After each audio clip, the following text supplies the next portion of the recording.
Hello, welcome to Working Dragon Mystic. I'm Drake. I've been seeing a lot of questions about how to cleanse and charge crystals and stones. So I wanted to go ahead and do a quick video to cover that. Now I'm going to talk about the three ways that I do it that I consider to be the easiest and the most effective. Now, as you research crystals and stones, you'll find out people have thousands of ways that they have their opinion that is the best way to do it, and some will even say the only way. You all know I tend to go with practicality and efficiency, so that's what we're going to be talking about here. Now, one method that I actually do avoid is when people say to run your stones or crystals under water or to submerge them in water. I avoid that one, and the main reason is because some stones and crystals are actually water soluble and they will dissolve. Selenite is a great example of this. So I actually just avoid that method all around.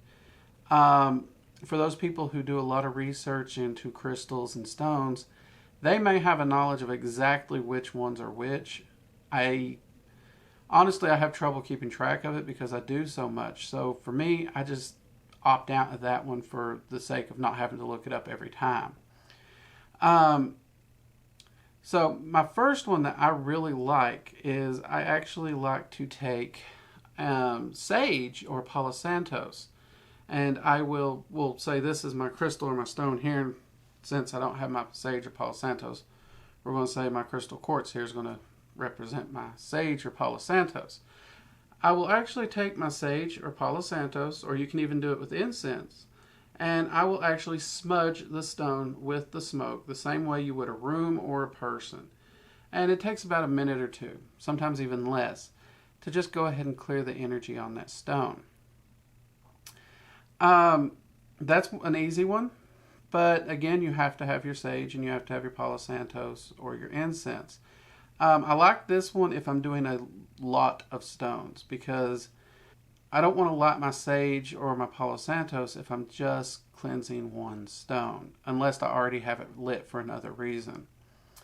That said, there's another method where you can use salt or some form of earth. It can be sand, dirt.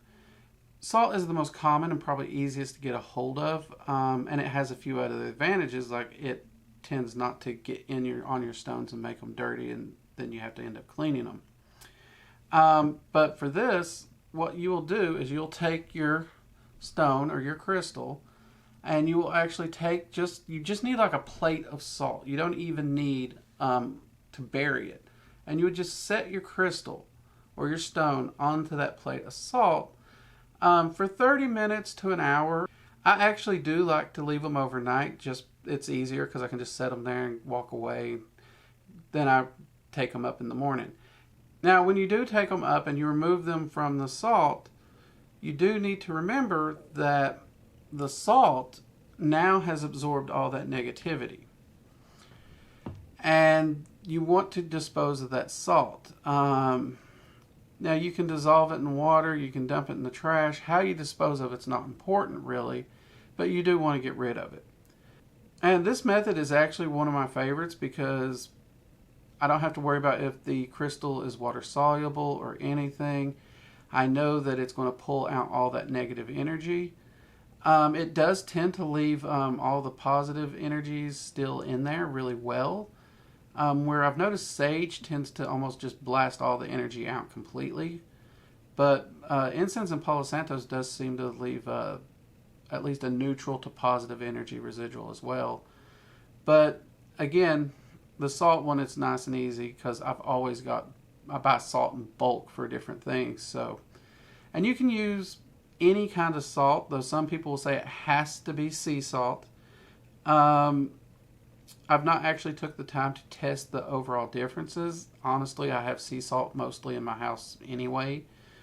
So I've always used sea salt just because that's what I had on hand.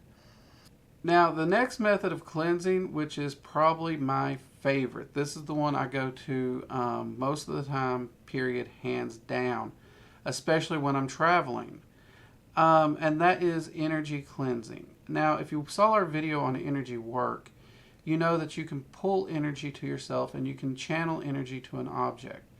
Well, in this case, You can use this on large stones, or you can even use it on a group of stones in large clusters. So for example, if I wanted to cleanse all these stones at once, I could put all these onto some salt. That would not be an issue at all. I could also, however, just take them, hold them in my hand, and I can focus on pulling in cleansing energy from any of the elements that you like. For stones, I actually like to focus on earth energy because they have a natural connection to earth anyways. And I'll pull that cleansing energy from the earth and I'll focus it between my hands so that it's now cleansing all the stones in my hand.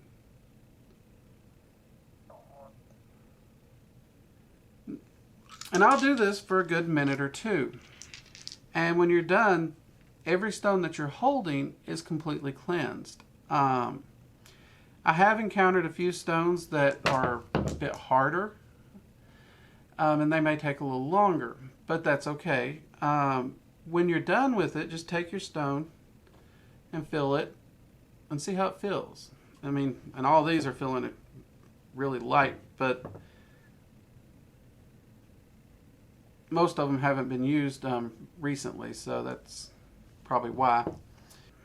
And that, for me, is, in my mind, one of my favorite ways to charge and cleanse crystals. And I really like it for things like this. I've always been afraid of setting something like this directly in salt because the surface is so clear, and salt can be an abrasive. Well, it is an abrasive, so I'm always worried it might scratch it. So I definitely prefer energy cleansing with these. Now, when it comes to charging them, there's a few different methods that we can use once we've got them cleansed. Now, if you are cleansing your stones, I recommend you charge them immediately thereafter. And the reason for this is if there's a vacuum of energy of any kind, then negative energy can easily get in there just as easily as positive energy. But if you go ahead and charge it, you're filling the stone with everything you want. Now, the two most common methods of charging a crystal that I think everyone knows about is sun and moon. And I want to go ahead and cover this because I do still get questions on this. Now, to charge a stone, whether it be in sunlight or moonlight, you just set them on a windowsill or outside where they can come in contact with the sun or moon light.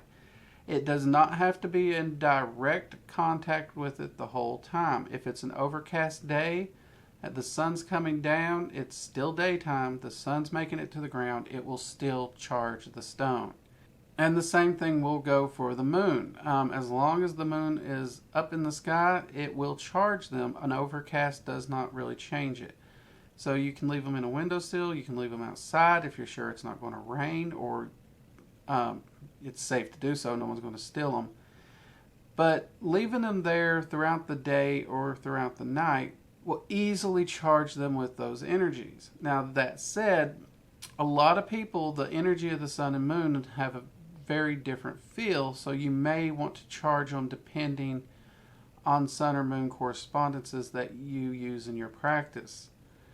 For me, the sun's very active, it's very aggressive, it's very masculine, and so anytime I'm wanting those traits to it, I would use the sun as opposed to the moon, which tends to come out a bit more feminine and softer and nurturing.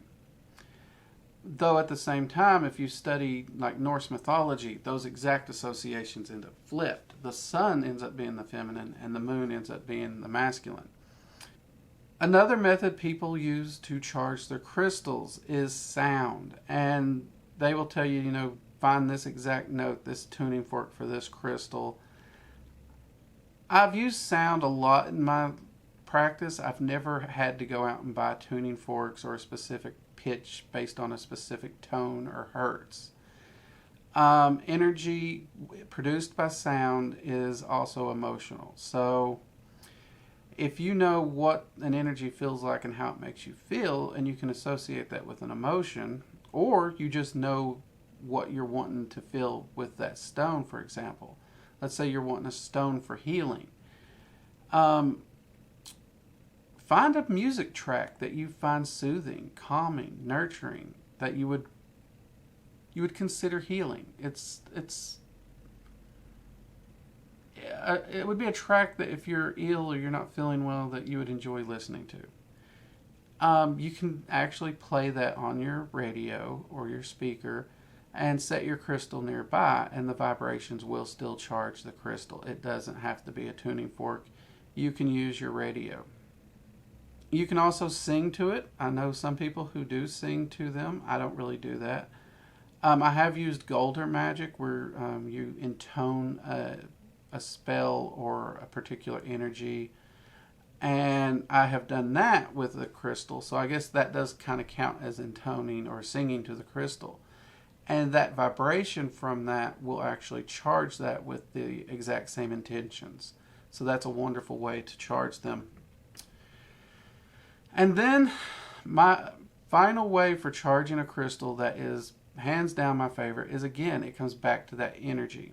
Just like we cleansed it with energy, you can now charge this the same way that you would charge a candle or any other item with a certain intention. You pull that energy to you and you focus it into your hands while holding the crystal. And you begin to charge and fill the crystal with that energy. Now, one of the beautiful things about crystals is they tend to have ability to amplify and magnify energy. And because of this, when you're charging them, you'll find it seems you get a larger output than what you put into it, which I do find very helpful, though I tend to rely on crystals and gemstones more for an ambient charge of energy. So I'll charge them for what I need, what I'm using them for at the time. And if it's a particular spell, I'll charge them according to the spell, and I'll have them in my work area during that spell work, so they're just helping to add further energy to that spell work.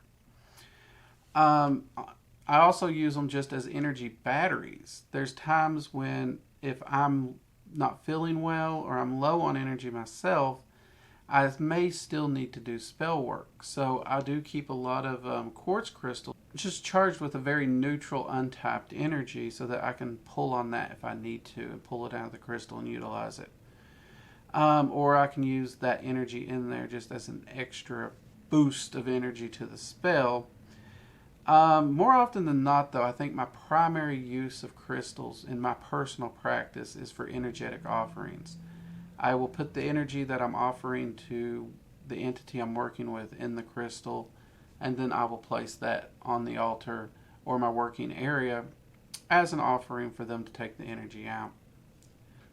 Now, you might be wondering, why would you want to cleanse your crystals? Well, as you use a crystal, as you go through your day, just like you do, the crystal is going to pick up some negative energies. And that's what you're cleansing out of it. You want to cleanse out all that negative energy to keep them vibrating at a good, solid level, is the thought process here. Now, for me, energy is energy, and that's generally how I go about it.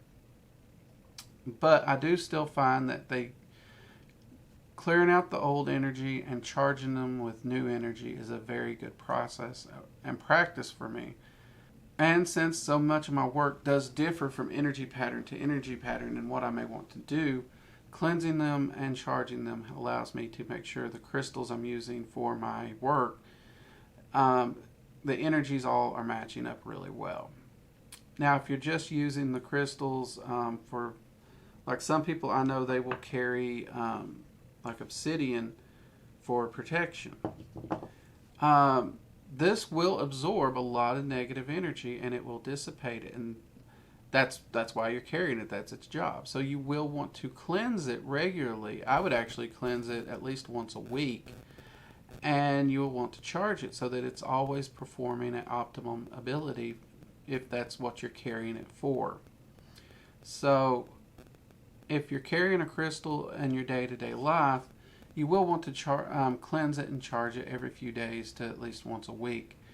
Now, if you charge it by the moon, you can use new moon or full moon. Some people charge it based on the lunar phase. Some people find full moon is very potent for manifestation, and new moon is stronger for banishing or protection rites. So you can charge that by phases. Again, you got to wait around for the moon, which is, again, why I prefer energy charging. But that's really it. Cleansing and charging your crystals is that simple. And definitely give it a try. If you have some crystals, go ahead and try it. And if you don't, I would encourage you, go ahead and go to Amazon or go to your local metaphysical shop or anywhere where you can find some stones with some crystals. Find one that you like. Do some research on what you're looking for and pick them up. And they don't have to be raw stones. They don't have to be expensive. I think this one is actually a tumbled stone that I think I might have paid 50 cents for. I've actually not found any difference in tumbled or raw in any way. So when you're out shopping for your crystals, find what you can find in your price range. There's a lot of different ones out there. I know this piece of crystal quartz cost me about $2.50, whereas a sphere like this would run you $80 or more. And actually, I have a piece of river quartz here, and this I think ran me right around $10 at a store in Washington State. So depending on the crystal you're getting, where you're getting it, the size of it, the price is going to differ. But in my opinion, for magic uses, the size doesn't matter as much, except for the energetic aura it's putting out. Now, I have heard a piece of crystal quartz can affect electronics, so a large piece of crystal quartz in my house probably ain't going to happen, because energetically, I mess up electronics enough. I don't need any help. So I tend to buy mostly small crystals. Honestly, this sphere is the largest crystal I own. So, and that's, again, mainly storage and just preference. But don't go too crazy. Don't break the bank on when you're purchasing them. Like I said, for magic and general use, you don't need a large piece at all. But do find one that you're comfortable with. And stones that I carry with me on a daily, which I don't really carry them with me daily. But if I was going to carry it, I would prefer a smaller stone or a flatter profile to it. This one here, it's larger, but it is flat. So that's one that I wouldn't mind carrying. Something like this quartz, I wouldn't want to carry this. This is going to jab me. It's going to be uncomfortable to have it in my pocket. So, again, those are my opinions. So there you go. A quick and an easy primer on how to cleanse and charge your crystals. I hope you enjoyed it. Also, check us out in our Facebook group, Working Dragon Mystic. We allow any topics and any questions based on magic there. We do ask that you keep it respectful, though, but you can ask any questions there. We'll try and answer them as best we can, or we'll even do a video on the topic. Again, we're trying to get as much information out to people wanting to learn as we can. You can also find us on Twitter at Working Dragon, and you'll find links to both of them here on YouTube. So, with that, I'm Drake, and this has been Working Dragon Mystic. I'll see y'all next time. Bye-bye.